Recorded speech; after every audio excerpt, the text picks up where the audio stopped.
Welcome back to another episode of the Timeout Podcast. My name is Amir Mertash. Here's my co-host, Jan Nizam. What's up? And today we're really excited to be joined by NFL media personality Theo Ash. Theo, thanks for joining our show and being here with us today.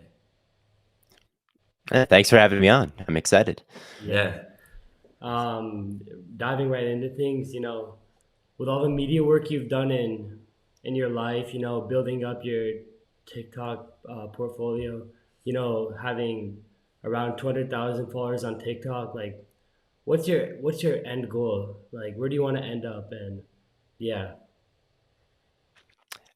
I don't really have too much of an end goal as I do a process goal and just kind of the work I want to be doing. That's kind of my goal and is what it takes me. But I've always kind of wanted to be in this space of analysis and kind of more opinion based stuff when Hmm. it comes to watching football. Like I was a journalism student at Cronkite for a long time, and a lot of people there would go to kind of the more technical side of things, more producing on a show, or maybe field work, being a beat writer or something like that. And Hmm. those were all like fun things and something I would have been down to do if asked. But I was always kind of more down to getting into the X's and O's of the game, and watching film and breaking down film somewhere and getting paid to do that. So Hmm. that was kind of my goal was always kind of be a podcaster or a writer for a like ESPN or the Ringer or something or the Athletic, Yeah. something like that. And I guess those things are still goals of mine, I guess, or places I'd like to end up. But it's never really been about like, oh, I just need to work on ESPN someday. I just need to have my own show on Fox one day. That's what this is all leading up towards. It's always been more like I just want to do this specific work, and where it takes me, it takes me. So that's kind of been my mentality with it. Yeah, like everyone has seen on your TikTok page. It's really interesting because it's a healthy alternative to a lot of different creators on the app and on sports media in general. Everyone's just like talking about the team with opinions or talking about the league and different storylines with opinions. But what a lot of people, including ourselves, like about your content is you really take a deep dive into it. You analyze the film, you show everyone a lot of different things that help them understand it. Like one thing that Jad and I were talking about was a video you made about Brock Purdy and his throwing mechanics. Like you gave a visual representation of how his legs move when he's throwing. So it's just really cool that like you have that different approach compared to other people. So it's really cool. And yeah, like you said, podcasting and writing, it looks like you're already well on your way. So that's really cool to watch.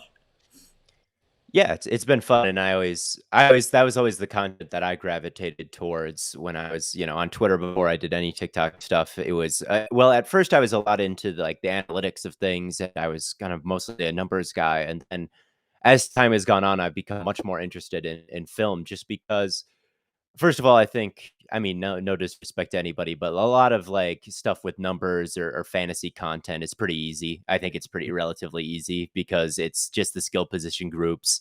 It's Mhm. very accessible. Everybody is trying to, get their fantasy line. Everyone plays fantasy football, so there's always going to be engagement. There's always going to be questions. I always kind of thought, but getting into film was a challenge just because I never really played football seriously, and learning all of that. And what you find is the answers are in the game. Like anything you're wondering, stats lie, and the broadcast angle, just watching it, it's a little bit tough to tell. But if you watch film, like the answers that you're looking for are there. Like how is this player as a passer? How is, this line? How is whose fault was it on this play? Like, you can look at numbers and you can create conclusions, but like when you watch film and you start to figure that out, like like that is seriously just what happened. That is what happened in the game. There's no second party. There's no way to, I mean, there is definitely ways to misinterpret it, but it's a lot harder if you actually like are watching that. So I thought it was important. I knew that I followed people who did really good work on Twitter, but I didn't know of anybody doing that really on TikTok. So I'm glad that I mean there are certainly people who are better at breaking down film than me and on Twitter and who played or coached or something like that. But I'm glad that I can maybe be accessible in that way. And that's always kind of been my goal with everything. So that is always, I always love to hear that people, think that about my content. So thank you. Yeah, it's really cool. So we were talking about Brock Purdy. So like kind of transitioning to more modern day NFL news. We saw a great performance by the Niners this on Saturday. We saw a couple different teams doing well in the wild card round. A little bit of surprises, but from what you saw this past wild card weekend, which team do you think is the most complete and has the best chance to go all the way, excluding the teams that have already secured the bye, so the Eagles and the Chiefs?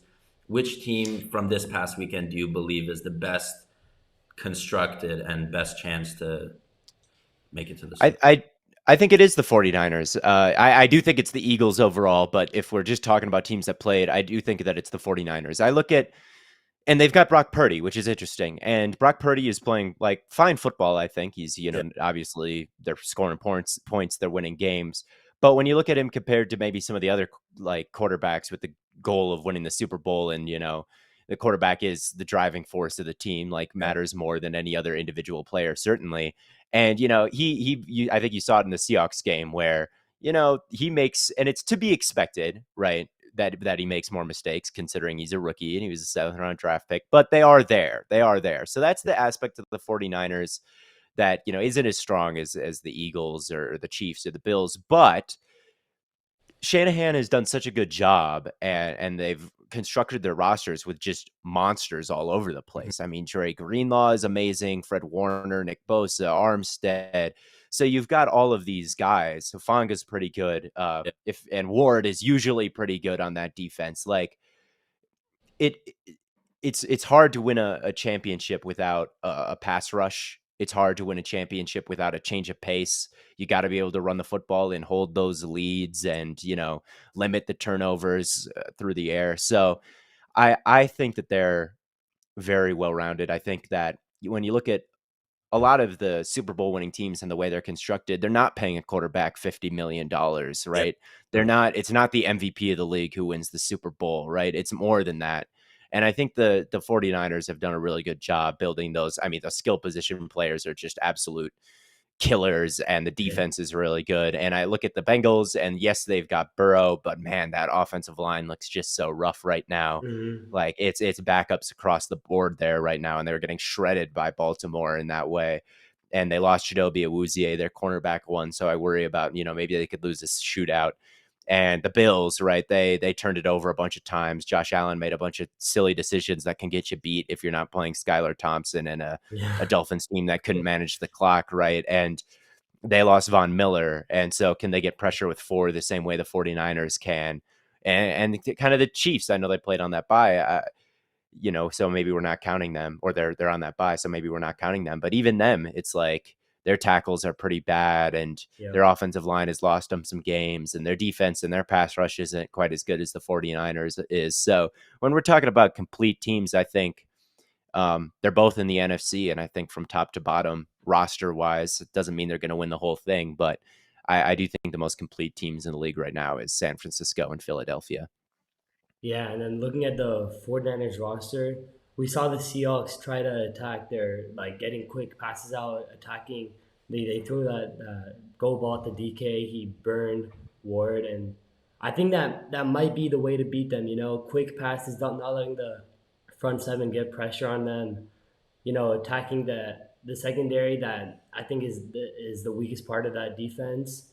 That has to be the way to beat them.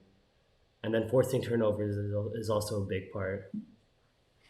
Yeah, I definitely feel like their defense isn't quite at the level of maybe some of the most historic, well, like the Legion of Boom. Everyone knows that, or some of those Bears defenses a really long time ago with like Briggs and Urlacher, maybe some of the most classic defenses when same you think here. back on them. Even I do think they've got a couple weaknesses in that secondary that prevents the 49ers. Like they're the best defense in the league this year, but maybe they're not one of those all-time defenses that shuts Mhm. everyone down in the playoffs in their way to winning the Super Bowl. I mean, they were the Seahawks were, and Gino I thought played a great game outside of they had that one pick, but overall, yes, he was getting the ball out of his hands fast, accurately.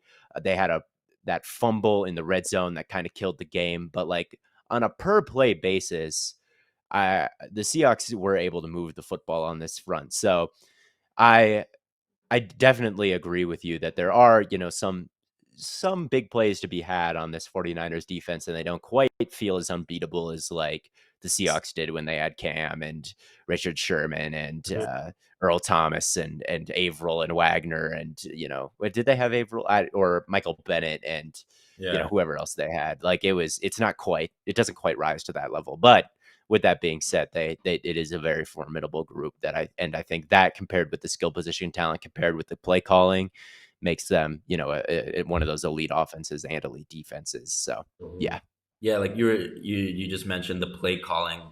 Like D'Amico Ryan's a defensive corner has had success there, obviously, and he's getting a lot of looks in this cycle of head coaching vacancies, and it's really interesting to see that consistently the Niners have been able to produce decent head coaches. We don't know we may not be fully sold on McDaniel yet, as it has been just one season, but this Solid. team this team was able to go to the playoffs. Yeah, Robert Saleh in New York could be building something up. Well, he just hasn't had great luck with the quarterback play, but that right, defense was really good this year. Like they got Sauce Gardner in the draft. He's one of the best man coverage corners in the league. Like San Francisco's ability to produce from in-house good coaches is really really cool to see. And that offense and defense, like you said, they're pretty scary. But on the offensive side of things, something that I wanted to talk about with you was we've seen a lot of people talk about how if there is a place for a rookie quarterback thrust in the middle of the season to land, it is the San Francisco 49ers because their yak yardage is just off the rails. Debo Samuel going crazy, George Kittle going crazy, Ayuk, Ayuk, yeah. McCaffrey, like all the Purdy boys. Purdy is decent, but I don't know if I don't know if I would think that he can lead the team to the Super Bowl, and he might not have to because that defense has been helping them out a lot. He hasn't really had to overcome a deficit really that much in the 6 games that he's played. So I was wondering what your opinion is on can Purdy handle the pressure of high stakes playoff game, like if he is to crumble at some point, do you think that's something that they can overcome? Like, let's say they play the NFC Championship, like you predicted in Philly. Do you think he'll be able to, thrive under that pressure, or is that a kind of rookie crumbling moment in your opinion? my bet would be the buck would stop there. That would be my bet. And I don't know if he like can't handle the pressure or anything like that from a mentality standpoint. He seems to have a pretty strong mentality, and that's the way he's been able to come in and win games and you know put up good numbers in that first playoff game. We've already seen him do it once, so I don't know if it's just a mentality thing. It's just a skill set thing. Like I. It comes down. I always think of it as like 5 units for an NFL game, maybe six. There's the quarterback, skill position group, offensive line, front seven, defense backs, right? And I think a lot of people think the quarterback is all that matters, and it's really all five. But at the end of the day, if you play the Eagles, you know, you the 49ers usually go into a game where their skill possession talent is way better than everyone else, and Mhm. their front seven is way better and their secondary is better. But like you play a team like the Eagles, all of a sudden you don't have all those edges in other places, and the quarterback really starts to matter now because one has Jalen Hurts, who's an MVP candidate, Yeah, and Purdy has been good certainly, but like again versus the Seahawks early in that game, it was a missed pass to Debo that went 10 yards over his head. There was Mhm. another missed crossing route to Debo where he just bombed it into the end zone and there was really no one home. Were drop picks. There were bad pocket presence moments where he ran backwards instead of stepping up. And Mhm. it's like against the Eagles, this would be his first away game, most likely, because it would be because they're the second seed and the only away game they can have is playing the one seed. So you'd actually go, on the road. It would be absolutely rocking against a great front seven. So it's just like in moments like that, you can get pretty far with Brock Purdy as your quarterback in this system. But if I had to bet, if that's the way it's going, and the Eagles have to take care of business too, right? They have to take care of business too, because if they're playing the Giants in the divisional round or in the conference championship, like yeah, they could beat the Giants, but So Philly has to take care of business, but in a situation, and so does Purdy to even get to that point. But I do think eventually some of his shortcomings will prevent them from advancing against the other team that I think is the of their caliber in the NFC. So that's just kind of where I fall on. And I don't know if it's a mentality thing or just the fact that he's not like this crazy talented guy. Like he's 6 feet tall, he's tiny, he doesn't have in my opinion, like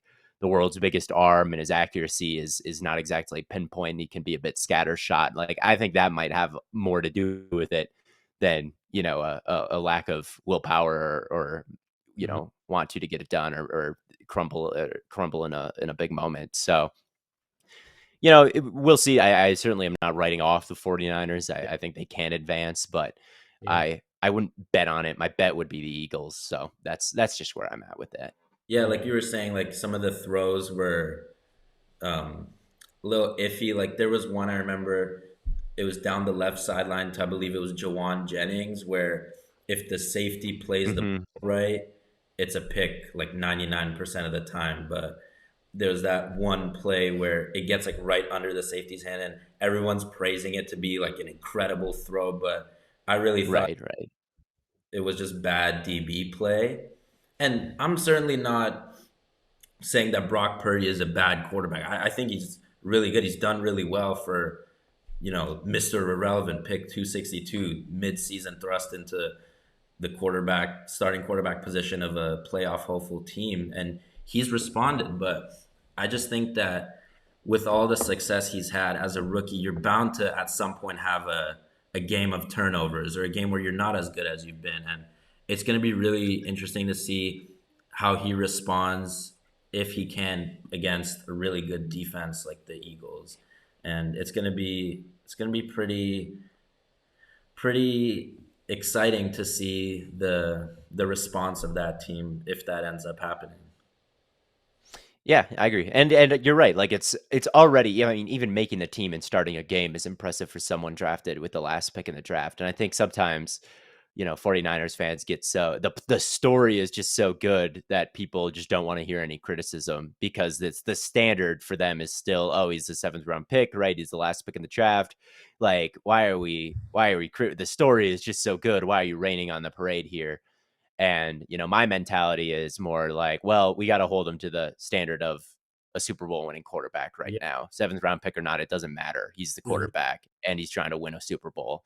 So we got to judge him like, are you actually elite or are you like prone to some mistakes that could get you beat? And to Yeah. me, that's like, yes, it's a good story. We all know that. It was a good story at the beginning, the regular season. Yes, great story. But now, like, we can't just there are some people out there, announcers who are just trying to sell the public on, a good kind of message or a good story. Like I've been saying, like the announcers, obviously, they're not going to rain on Purdy's parade or some of the people in like bigger media spheres whose main thing is just to like get people interested in the games and spin these tales of the Mr. Irrelevant and all this stuff. We're going to put together this TV package that's going to be so crazy, and Purdy's going to be the center because it's such a awesome thing to have happen. Yeah. But like when you're really giving objective analysis, like I don't think you can get caught up in all the pageantry with that and just be like, look, here's the caliber of quarterback he is. That's what I think. And it's up to you to decide if the 49ers can win a Super Bowl or not with that, or how much you agree or disagree with me. So that's my mentality on Yeah. I Purdy. completely I completely agree. And then you mentioned the Giants, like how about them Giants? Daniel Jones played great. I think Isaiah Hodgins, he really showed out. He was able to get open and help Daniel Jones out a lot.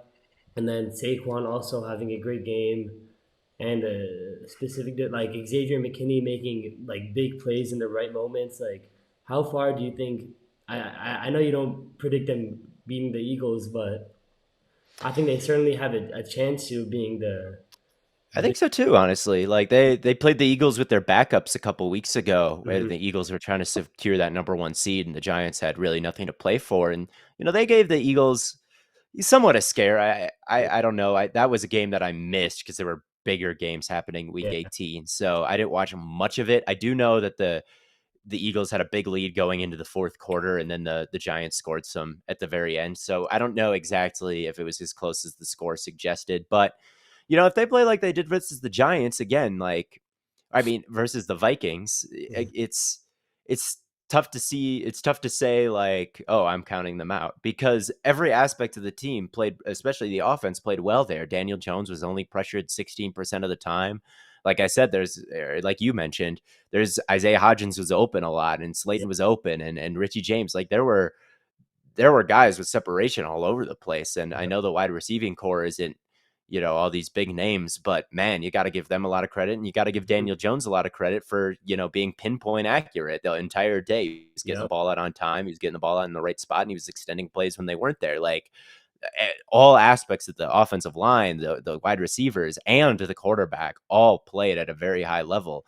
And if you can get that level apply in the next game, like, yeah, they can beat anybody, right? If everyone's going to play at that level, they can beat anybody. Now, I wonder if, like, with Bradbury and Slay and all these guys like Reddick and Cox and Hargrave and Brandon Graham, like, the Eagles have just so many guys on the Yep. front that they can line up in a bare front, right? Get 5 down linemen, create matchups one on one with all Mhm. the Giants' offensive linemen, and win those matchups, right? One on one, right? Rush 5, clog those rushing lanes, make sure Daniel Jones doesn't escape.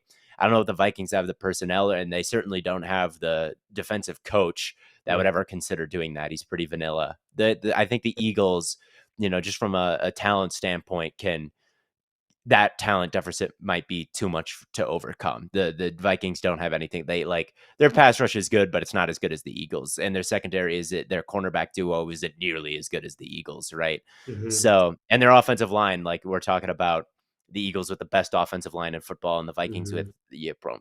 near the worst considering who they were starting in that playoff game. So it was a 7-point game towards the end. Yeah. Yeah. And Big one. the Eagles, I think, are leaps and bounds more talented than the Vikings are. So I think the Eagles will win this one. And I think they can win this one like pretty handily. They're Yeah. capable of it. I think if you ran the simulation 100 times, the Eagles might come away with like 80, 75, Mhm. 80 wins, right? But there's always that 25% chance. There's, always that chance that maybe there's some bad turnovers. Hurts hasn't played very much football in the last month, only a game because of the injury and the bye. So if he comes out rusty, they turn the football over, right? There have been games like versus Washington where the Eagles lost with Hurts, where Washington kept the ball on the ground, dominated time of possession, and was able to win kind of an ugly one. Yeah. The Giants can definitely break that out. They haven't really been a ground and pound like single back power football type of team in a while. They've kind of Mhm. changed their identity as the season has gone on, but they can always go back to that, and that's what makes Dable so great. Yeah. So there's definitely a path to victory, but I do think the talent deficit is a bit too much for these Giants to overcome. Just looking at the rosters on paper, and yeah, I don't see the Eagles getting going home in their first game, but it could always happen. It could always happen. And yeah, I have to agree. I think I also believe that the Eagles are gonna come away with it. But looking at Brian Dable, like you see the culture he's building. These players, like it's clear that they really want to play for him. They want to win. They're hungry for it. And I think you just love to see how the Giants are on the rise now, with Brian Dable as their head coach. Yeah, they've been picking up a bunch of wins, and it could be a slow start from the Eagles, right? How do they get up out of bed to play a team that they beat twice in the regular season, and they're off a bye, and they're the 1 seed, and it could definitely be that the Giants have the mentality edge and come out swinging a little bit more, where the Eagles get a little bit, they're off to a slower start. So I definitely done writing off the Giants. I mean, I thought they would stink at the beginning of the year, right? I thought Yeah, that they, like, agreed. looking at the roster, like Richie James, Kenny Holiday, Daniel Jones. Like, who are these interior linemen? Who are these corners? Who are these linebackers? They're starting Jalen Smith, for God's sakes. Like, this team sucks.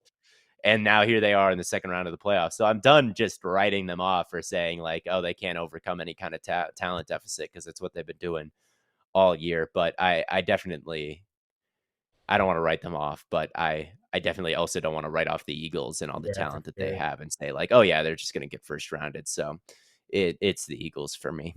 Yeah, Yeah. the Brian Dable story is a really cool one because, with his experience in New England and Buffalo, and like a lot of times, well, I wouldn't say a lot, but sometimes it can happen where you see a offensive coordinator in a really good system, like really good quarterback, really good skill players, like it was in Buffalo, like Josh Allen, superstar quarterback. You got Stephon Diggs, Gabe Davis was doing really well back then. Like you didn't really have a great running back, but a really good offensive system. And a lot of times it can happen where the offensive coordinator gets a head coaching job and it just doesn't work out. But it's been really good to see that, after a lot of weird coaching eras in New York, like the Joe Judge era. I don't know what the hell was going on in the Ben McAdoo era. That whole thing was a mess. And like now you get Brian Dable going into New York, and like Jad mentioned, like a complete culture change. Like the players want to play for him. They win games.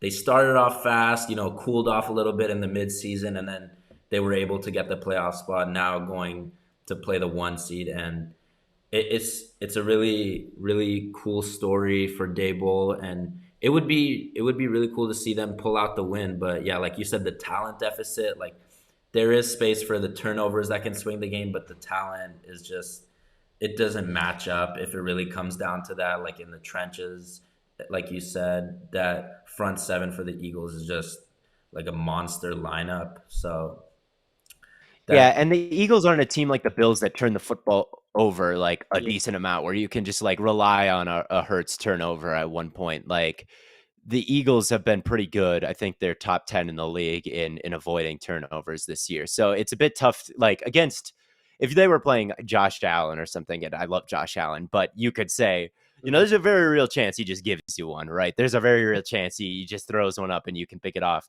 With this Eagles team, they're a bit more precise, Yeah. right? They're a team that does not, you know, they just don't turn the football over a lot. So it's a little bit tougher to say like, oh, there's gonna be some fluky win. mm, Whereas a team like maybe Buffalo or maybe San Francisco hasn't turned it over a whole lot either. But Purdy put the ball in harm's way a decent amount. I thought in the last game, but it's just not the case with Jalen Hurts. So it's tough to see. It's tough to see, but it's always possible. This could be some fumbles, right?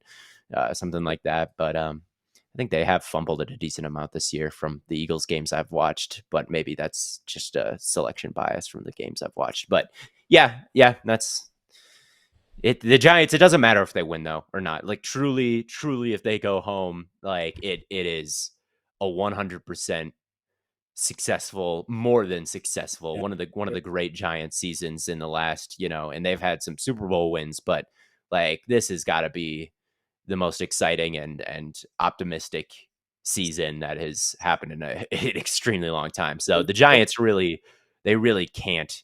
They can lose the game, but they can't go home feeling bad about what they've done. So yeah, yeah. So we talked about the Giants a little bit. Now flipping to the AFC side of things, you mentioned the Bills and the turnovers. With the Bengals nearly or narrowly pulling out that win against Baltimore, and now having to travel to Orchard Park to play the Bills, what's your opinion on this divisional round game? Because we have seen obviously the talent on that Bengals offense with Chase, and Higgins has really come on this year in the absence of Chase sometimes. With Tyler Boyd there, you got Mixon. They really weren't able to get the running game going this past game, but obviously there is the talent there. And Buffalo, again, obviously a really good team. But what's your opinion? Like, how do you think this game is going to play out? What kind of game do you see this as being? yeah. You'd like to say it's going to be a really high scoring game, and I think that that's certainly possible. I think that this is going to be one where the Bengals really start to miss Chidobe Awuzie, the corner, who like they've got some decent guys. I think Eli Apple is better than people give him credit for a lot of the time. But to like, who is really going to match? They're going to bracket Diggs, but they don't have one corner that I think is up to par when it comes to matching up with him. And there's certainly other things you can do. And the other thing about this team, this Bengals team, is their pass rush, like just rushing for, isn't crazy great or anything like that. Like they've got some decent pieces, but it's not really the world's greatest pass rush. Trey Hendrickson is certainly very good at it, but they've got a bunch of run stuffers kind of outside of that. So Yeah. Mhm. I think that both offenses will be able to score. Bill defense has plenty of points over the past couple of weeks to the likes of Skylar Thompson and the likes of Mac Jones in the last week of the regular season. So I think we're going to get the shootout that's advertised and the one that maybe you'd expect with Burrow and Josh Allen here. And I think it's going to come down to the turnovers. And I think that the Bengals are going to end up with more possessions than the Bills will, Hmm. because I think the Bengals have got a guy who takes care of the football a little bit better. Yeah. And the I think they do have a bit of a better pass rush than the Bills do without Von Miller. The Bills were forced to blitz Edmonds, and they were forced to blitz Milano, I think, a lot more than they would like in that first playoff game. They don't want to do that, right? Yeah, I think we remember week 1 against the Rams. They didn't blitz at all. It was just 4-4-4-4-4, and they were able to get pressure with Von Miller. That's what they want to do. They want to, like, Milano is an amazing coverage linebacker. They don't want to send him towards the quarterback, but they find themselves having to do that recently. So I know that the Bengals offensive line could get shredded and they could lose. But I think at the end of the day, I trust Burrow to take care of the football a little bit more. Yeah. And I think that the Bengals will end up with more possessions in the game. And in a shootout, I think that's going to matter. I think they're going to have more opportunities to score, and I think they'll take advantage, and I think they'll win the game. They've got the better receiving core. The quarterback play is, I think, pretty even. I honestly get it if you rate Burrow higher than Allen, because Allen has been a little bit erratic. But I like Allen a little bit more than Burrow even still. I just think he unlocks just a different tier of throw, like all the areas of the field, and he can run it. But like in a situation like this, you might take Burrow, and at the end of the day, that might make Burrow the better guy. So it's tough to say, but I think right now the Bengals have the better edge rusher. They have a better receiving core. They might have a quarterback who's playing better football right now, and I think that they'll win a high scoring one. Is kind of where I'm at right now. So we'll Y- see. Yeah, that makes sense because, like you said, that Buffalo defense, although it has a talent, it has been shaky at times. Like, Yep. I'm I'm a Patriots fan, okay, diehard Patriots fan, and going into that Week 18 game, especially with all the emotion in that Buffalo team, the first game back after the tragic Damar Hamlin incident, Yep. like I'm thinking we're gonna get run out of Buffalo, like 40-0. I really thought our offense had zero chance, and for most of the game, it was pretty competitive. Like we gave up 2 kickoff return touchdowns, so that kind of sucked. But either it was a like late season Matt Patricia masterclass, or that defense was just for some reason not able to stop offense that is not really that high in talent. So I think that it will be a high scoring game. I don't think that the Bills defense is going to be able to consistently slow down that passing attack. And, you know, Mixon is a great receiving back, and Matt Milano is going to be there. Like you said, great coverage linebacker. So it's gonna be interesting to see how that Bills defense sets up for that matchup. But I don't really think that Bills defense has the capacity to drive after drive, slow down that Bengals offense, force punts. I really see the Bengals taking that, and because of their Hmm. offense, not because of their defense. Especially because Kyer Lam got banged up in the wild card round, and so did Dane Jackson, I believe. So their corners, I haven't seen updates on their availability for next week, to be completely honest with you. But at the very, it's if they play or not, like they got banged up. So yeah, it's a defense that really needed to kind of stay Yep. rushing for. They just can't afford to, bring extra bodies into the pass rush like Milano, because Trey White, I think, again, has played well since coming back from injury, and I think he played well in that last game. But like beyond him, it's a lot of rookies. It's a lot of really young players in that secondary. It's you're down to your fourth string safety. You're down to these rookie corners, Dane Jackson, and who knows if he'll even be healthy, and a lot of these other guys. There's Taron Johnson's all right in the slot, but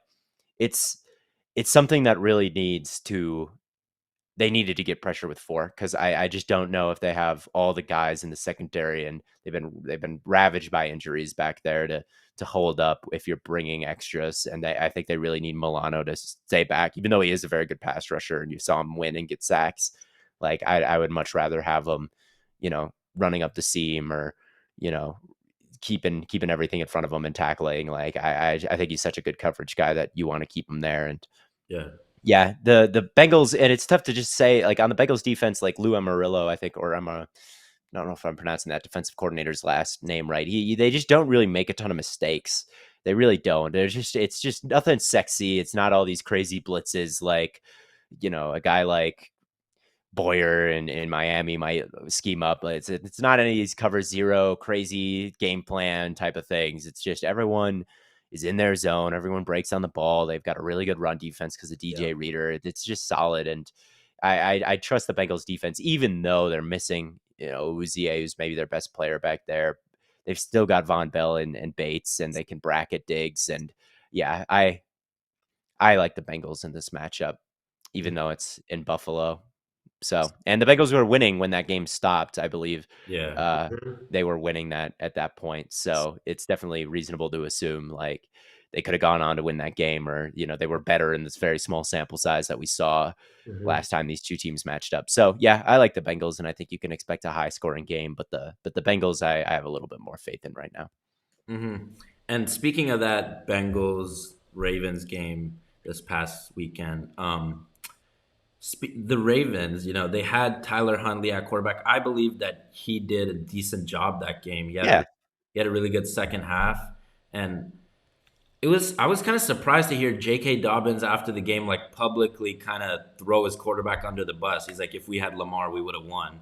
Maybe you can believe that, but I don't think that's something you say, especially after Tyler Huntley gave it his all in that game. But like, go ahead. Yeah, no, I'm just agreeing. That was kind of, I mean, he's not necessarily wrong, perhaps, Yeah, but it was just kind of a selfish thing to say, like, oh, why wasn't there more me? And, our backup couldn't win. Like, he played, I don't know. You might be right, but that was just kind of a dickhead thing to say, in my opinion. That kind So, of all right. I don't know what he was, out of I nowhere. mean, they lost, but that was kind of an unnecessary, you know, subtweet of Hunley. Yeah, But like yeah, Lamar's importance to that team is not a it's pretty significant. That's why he's been the MVP. He is the most valuable player to that team. But with this whole contract situation and a little bit of funky business going down in Baltimore, like he said he's not going to negotiate once the season starts. It's been like a back and forth thing in the media whether he's going to stay or not. And the first couple weeks of the season, Lamar was like unstoppable. They Yeah, had that game in Miami. Miami where Miami ended up winning, but Lamar was just going nuts those first couple weeks. And then, like after week like 7 or 8, I believe it just like went downhill. Then he Before ended that, up getting hurt. Um, but like, there's been a lot of rumors. Maybe he goes to the Jets. Finally get a good quarterback there, or to the Colts, who have been looking for a franchise guy for a while. yeah. Um, what's your take on that situation? Where do you see this whole saga ending? I think they might get a deal done. I think that's the most likely outcome still. There's always the franchise tag, which he could play under that or he couldn't, but they can do it and he had no choice. He's under contract at that point. So I could definitely see that happening. I remember it happening with Dak Prescott. Remember, he got franchised twice, I believe, before getting the big contract. And franchise tag is no small sum, right? Mm, It's I think it's like the average of the top 5 highest paid players at the Like position, what? and the highest paid players at the position are making like damn near 50 million a year at this point.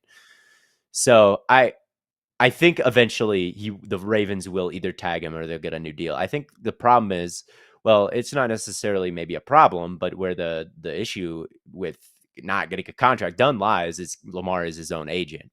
And yeah, I bet that Lamar is looking at that that Deshaun Watson deal, which is 100% fully guaranteed, right? And these athletes are really competitive people.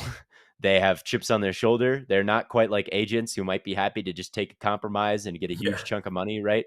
They Mhm. might be like they are not, I think, as willing to take that. And I think Lamar, as his own agent, says like, I want the Deshaun Watson deal. I'm better than that guy. I've played. I've won an MVP. He's never won an MVP. You know, when he got that deal, he hadn't played in 2 years and had all these allegations. Like, if he can get that deal, I want that deal. And you know, some agents might say like, well, we'll take something a little bit less than that. We might be open to compromise. Players, they might just be a little bit more, you know, self-assured, and they might say, Yeah. I just want this deal, or let me walk. I don't care. Like, I think that is a very real possibility with him. And, you know, he's posting quotes on his Instagram story about like, appreciate something before it's gone, and, Yeah. you know, kind of subtweeting the organization. And it's just been so chaotic. And I don't know what to think. Like, with the injury, and some people thought he could have played and are calling him out for not playing in the media. I don't think that's fair. I think that I agree. Yeah. that's kind of I think that that's it's something that's interesting and will generate clicks and will, you know, be something that'll, you know, get people riled up and get people talking. So I think like the people over at FS1 have to talk about it, or on Mhm. Fox they have to talk about it. Like, oh, I think he could play. It's easier said than done. It's a way easier said than done. And the guy, you know, he tore his MCL or something like that. It's Yeah. not, it wasn't like, oh, he hurt his non-throwing thumb and he's not playing. Like, he had like a knee injury, like, and it looks pretty bad on the broadcast, and it seems like it is pretty bad. And like, Mhm. who knows how this ends. I think eventually a deal will get done, and I would especially think a deal would get done if he had an agent. But, you know, it's kind of a it's a different type of situation. I don't know if we've ever seen a quarterback represent himself like this. And you know, who knows, when it's not the typical type of person getting the deal done, it's not an agent. Like, it could be an atypical result and he could end up leaving. But I still think that he will be back in Baltimore. It's just the most likely option. If not, I'd love to see him, you know, maybe in New York. You know, they have could hire a new offensive coordinator. Obviously, Mike LaFleur won't be returning. Well, I don't think he'll be returning, and they could kind of go any direction. And they've got such a good defense that I think that would be super fun. The Dolphins won't move on from Tua, but it's so exciting to think about what that could look like with Waddle and Hill and Lamar. Like, Oh, just the fastest offense ever would be so much fun. Um, who knows? I don't really have any. What team could use Lamar Jackson? Like, all of them Oh basically, yeah. unless like, except for like a small handful. If you have the Allens or the Herberts, the Burrows of the world, like, if you don't have one of those, Mahomes, if you don't have like one of those four guys, like, yeah, you want to go get, or Dak. I wouldn't replace Dak, but yeah, I would want Lamar if I was yeah. basically any team in the league. So it could go anywhere. Who knows? Yeah, there is the counter argument to that Roquan Smith represented himself and he got $100 million extension. But yeah, Yeah, like so did Bobby Wagner, and he got way too much money for his age. Like, I think he got like a max 5 extension where he's like 31 years old. So I'm not saying like he can't get himself a good deal. That's like, I'm not saying that he shouldn't take these big deals, or take a compromise. Like, like, I'm not saying that players can't represent themselves. I'm just saying that it could lead to kind of an atypical result. That's kind of where I'm coming from. yeah, Not that he shouldn't be doing it, or it's stupid of him to do it. yeah, I don't think that at all. I think that it just could lead to something weird happening. yeah. I think that like Eric DaCosta down there, I feel like I agree with you that at some point he'll probably cave on the financial standpoint and get Lamar the money he wants.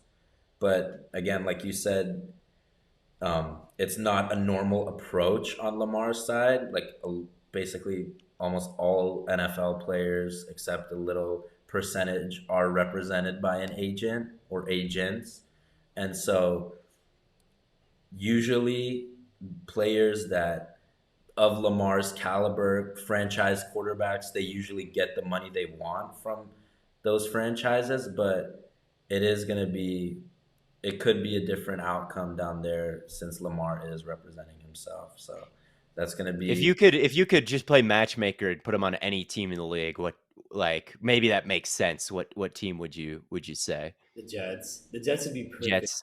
I would say yeah, the Jets are a good option, but like you got to think about Indianapolis has a promising young team for the most part. Like their defense is a lot of older guys.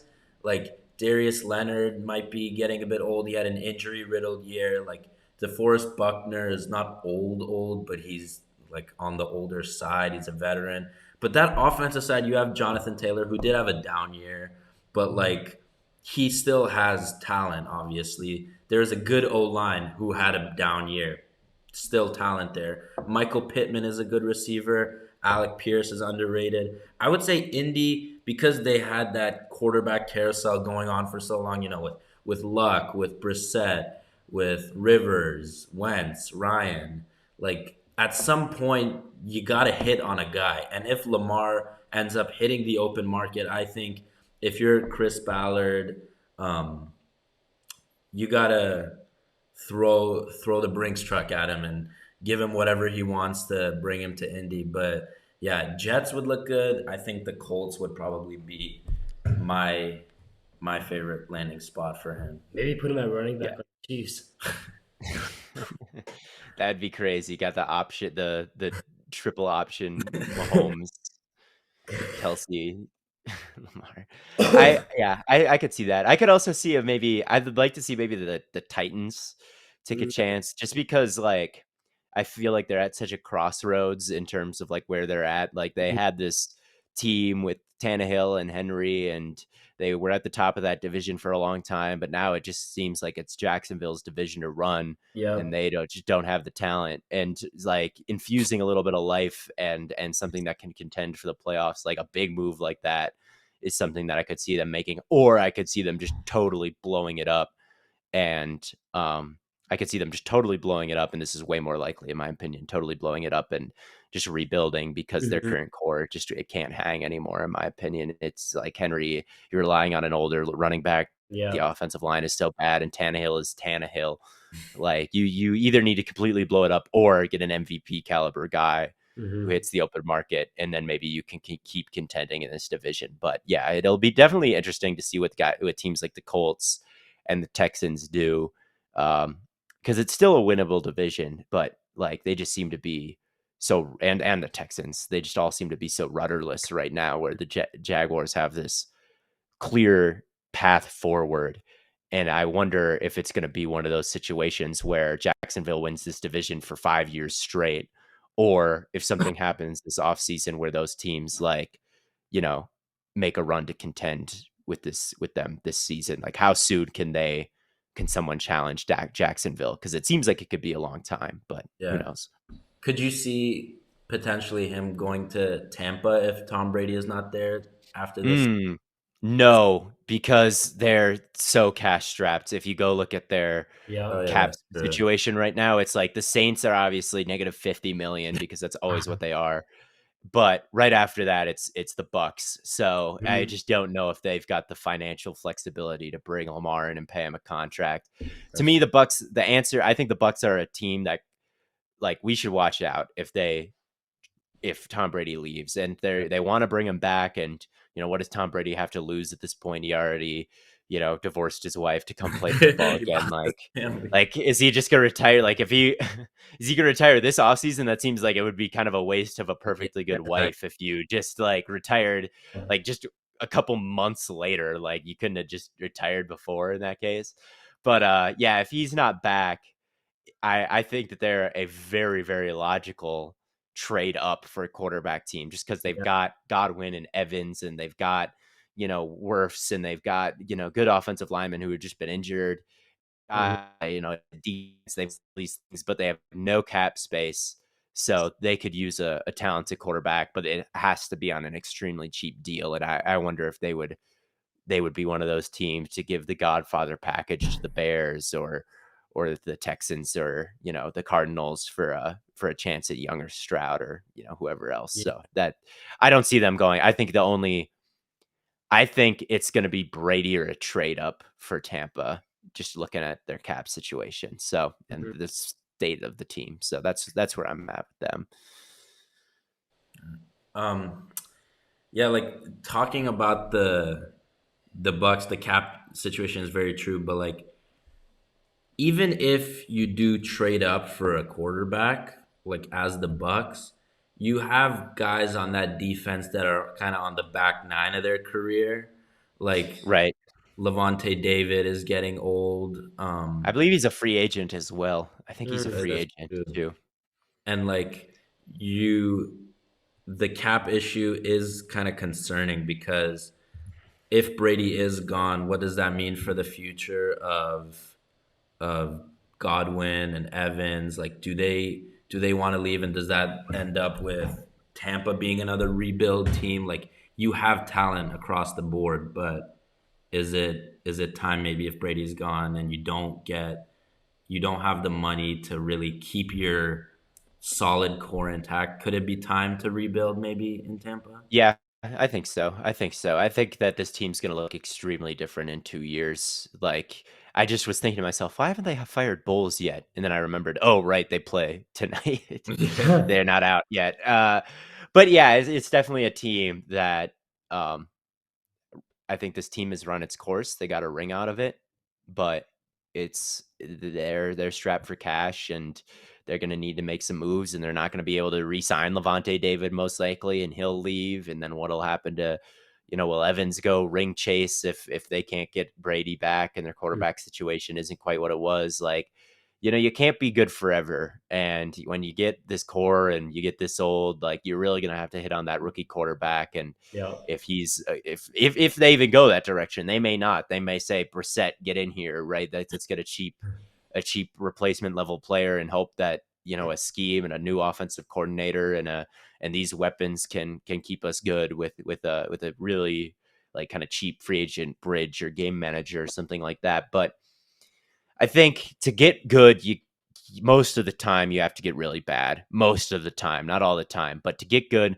most of the time you need a stretch where you shed all the old contracts, you get some high draft picks, you get some crazy talented players. That's normally the cycle of things. That's Yeah. normally the cycle of things. Mhm. Uh, it wasn't that long ago that the Vikings were pretty bad, right? It wasn't that Yeah. long ago that the Giants were horrible. It wasn't that long ago that the 49ers were absolutely terrible and were taken at the top, like Nick Bosa at the top of the draft. It wasn't that long ago that when were the Eagles? The Eagles were pretty terrible with Wentz. Like, there's just going to be those years, after you win the Super Bowl and, everybody gets signed away and there's a brain drain in the coaching tree. And it's just going to be bad years. There's going to be lean years. And like, it really seems like it's headed that way in Tampa, but it wouldn't surprise me if they try to skip all that and try to hit on a quarterback high, trade up and hit on a quarterback high. Cause that's the one way if they can get a rookie of the year type of quarterback and, you know, then they can maybe keep it going. And I'm sure teams would like to keep it going. They don't want to be bad. So I think that's what they'll try to do. Yeah, I completely agree.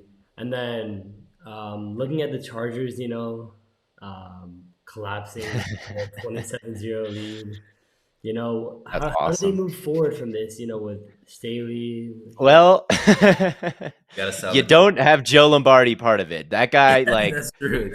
First you order of need a business. first order of business. Look, I think they will keep Staley. I think every Chargers beat writer that I've read has listed out a bunch of reasons why trading for Sean Payton just doesn't make sense with the mentality of this team. They don't like giving up first round picks. They've picked them in the first round for 23 straight years. That's just not Wow. really what they do. Yeah, that's not really what they do. They don't trade firsts. They don't like Joe Lombardi comes from like he is a Sean Payton disciple is the other thing. Like he worked in New Orleans under Sean Payton Mhm. for a long, long time. So if you want a completely different kind of mindset and you want a different like ideas when it comes to running an offense, you don't want Sean Payton. He Yeah. might be able to run the same thing, better and the technique is coached better and you might get better players next year and it might work out. But like overall, I just don't want he's never really someone that's leaned on a running game. He's always someone who is, you know, run kind of quick game, like West Coast, get the ball to your hands fast, like dink it dunk kind of down the field offenses. And that's exactly what the Chargers fans don't want. They want something that, develops down the field a little bit more. They want something that, the guys catch it on the run and there's more yak. Like it's just really like Marquise Cole. Like you think of all the old Saints offenses with Colston and Breeze, like and Michael Thomas. It's just never, or whoever from the old days. Like it just never has really sounded like them. Is the ideal offense that the Chargers fans want. So I don't think Sean Payton will go there. I think that Staley is a very good defensive mind. They brought in all these guys, and a lot of them didn't live up to par, and Joey Bosa got hurt. So what did he do? He started blitzing, right? He started designing some blitzes that's out of character for him. They started bringing pressure, and it was kind of working.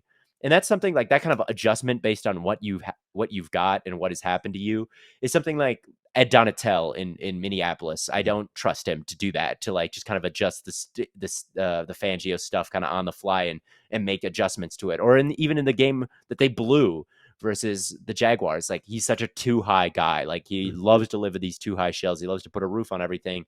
But against Lawrence, it was all one high stuff, and there were a lot of rotations, and it confused him. It was a good game plan. Against Tua, it was like press coverage, and it Yep. was like more rotating in the middle of the field, taking away those middle of the field stuff, and dropping the linebackers and disrupting the timing. Like week to week, it changes, and he's a good defensive play caller. And this is like what I was thinking. Do you ever think he'll start his starters in a meaningless game again? Like, do you think he'll make that mistake? No. So like back to the Chargers stuff and like Staley, we were talking about his approach like on defense and things. So if you wanted to continue to elaborate on that. Yeah, I just think like, do you think he'll ever start his starters in a meaningless game again? Like, do you think he's? No I way. don't think he will either. And I think a lot of the problems with him as a head coach are young mistakes. I think they're just stupid common sense stuff that he just doesn't quite know. And I think that he's gonna get that as time goes on. And I think that if you give him a little bit of time, like he's going to learn some lessons and he's going to develop into just a very good head coach. The offense needs to go in a new direction. I don't think the defense does. I don't think this defense needs like a completely new direction. The team and no Chargers fans are mad at Staley when it comes to, the direction of the defense. They're mad at him as kind of the CEO and decision maker on the team. But I just think he's going to learn from his mistakes. And I think if I was running an organization, I'd want to be patient. I think that you need to let GMs and coaches and players make mistakes and learn from them. You can't just cut everyone who's ever been bad for you or had a bad season. I think you got to give them a chance to correct some of them. So, like, there does need to be change. Absolutely. I think that should come in offensive philosophy. And yeah, that's kind of the direction I would go. I would love a well-rounded receiver, someone who can, with a little bit of speed to him, Yeah. someone with a little bit more route running nuance down the field. Like Keenan Allen and Mike Williams are good at their kind of one specific thing, which is jump balls for Mike Williams and settling in zones for Keenan Allen and making himself a good target for the quarterback. But are any of those guys like big yak threats? No. Or any of those guys super fast or really, you know, amazing change direction athletes right now? No.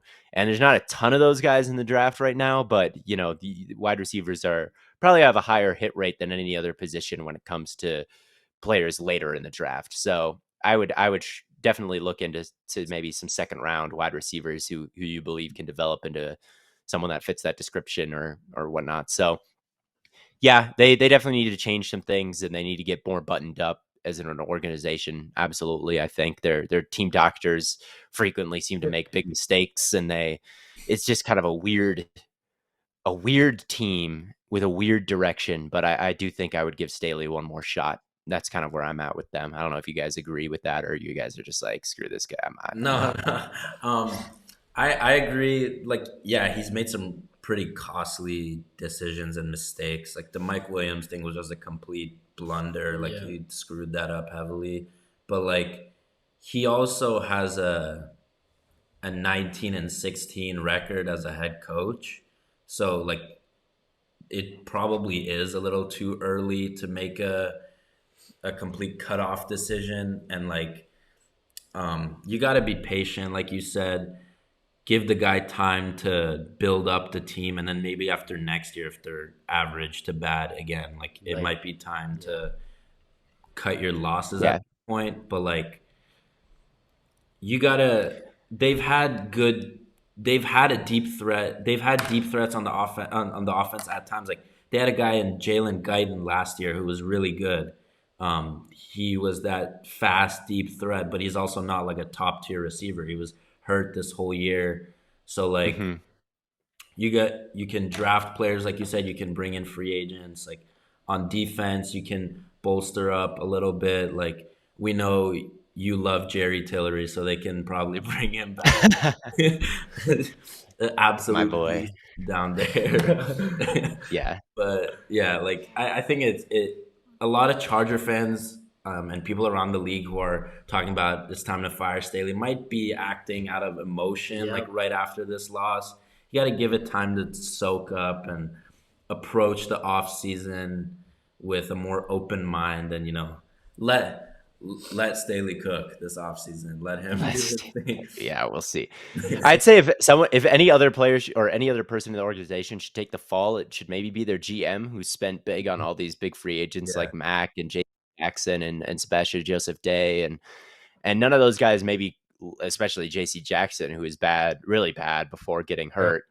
Like none of those guys quite lived up to the expectation. So like, maybe the GM should face some heat. But Staley, I don't know. I'd give him another chance. I have one more. I have a question before we get out of here. Hmm. Jad, if you are a Texans fan with the number 2 overall pick, would you prefer Stroud or Young or someone else? Here's I think we shouldn't trade up. It's not worth like getting rid of all this capital we already have. But I think Young is the far better prospect than Stroud. So I believe that if Young falls to us, then we take him. I think he's our guy. But if a team takes up and trades up and takes him, and Stroud is on the board, I think at that point we either trade down to another QB needy team or at that point just take the best player available. I don't think Stroud is. He kind of reminds you of like Jared Goff. You know, Yeah, like he reminds me a lot of Gino, which yeah, is not necessarily horrible. You just like, do you take that number 1 overall or number 2 yeah, overall? exactly.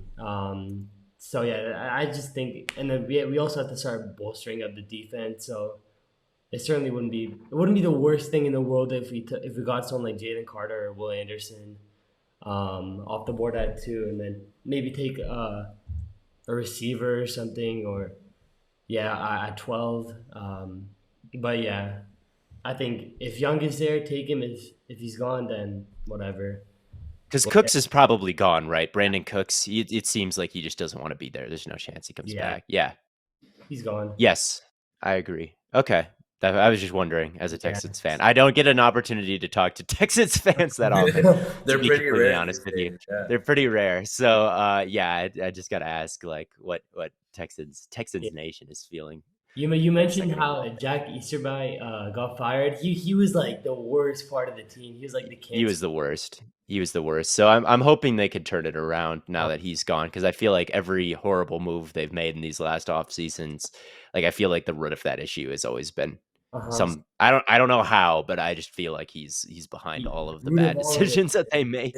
They've got Nick Casario, the Patriots legend. So I like him a lot. I really do. but you got to be careful when you ask Jad his opinion on Texans fans, because this guy is he was a Davis Mills enthusiast. Yo, that was like after his He rookie would season. he would tell me all the time that Davis Mills is the future, and now like This was like going into this season. He did some nice stuff. Yeah. he has, but the After conversations can get a little delusional with this guy when he Texans. hindsight is 2020. he There are some Texans fans on Twitter that I like that were also Davis Mills fans. So I can understand getting excited about Davis Mills. Maybe not to the point where I think that he's the absolute future of the team, but I do wonder like if he could go on kind of a Daniel Jones arc We'll at see. some point, like because I feel like 'cause Daniel Jones was such a so mid or so bad for such a Uh-huh. long time, and they just kept sticking with him. They kept sticking with him, and they stuck with the flashes, and eventually they got like a good play caller, and he Yeah. turned into like a pretty decent player now. So Yeah. I Mills could be that. So We'll but see. like could Mills be, Matt Ryan, like a prime Matt Ryan? Like I don't think he could be like Yeah. that good, but could he be Daniel Jones? Like I think he could be Yeah, Daniel I think Jones if you gave so. him Yeah. enough time Uh-huh. and enough like not even enough weapons because Daniel Jones doesn't have like crazy weapons or anything, Hmm. but like just a competent offense around him. Like, Yep. you could be okay. But yeah, I definitely had some Texans fans maybe because I ranked him like lower Yeah. than some other guys in my second year quarterback rankings, and a couple of them were like, he's the best one. I He's the best one. He's better than Lauren. And that I was like, okay, I used to think that might be right. yeah, I used to think he was like getting so underrated. Like He would always tell me that Davis Mills was better than Mac Jones. he might be. Who knows? Mac He, isn't. Mac That's Mac had a bad year because of I blame this year on the coaching staff. That's what I have to say. I do think that Mac Jones is. I mean, we saw it his rookie. Mac Yeah. Jones was good his rookie year. Like he was Yeah. a good player, and so there's no way that he just. I just refuse to believe that he is that bad all the time. And yeah, I think that like completely changing the playbook up on him and not getting him serious like wide receivers and like taking Tyquan Thornton really high and trading for Devontae Party. Like they could have done more to give Mhm. him weapons and help. So yeah, I agree with you that Jones is better than he looked this season. Yeah. So yeah, Um.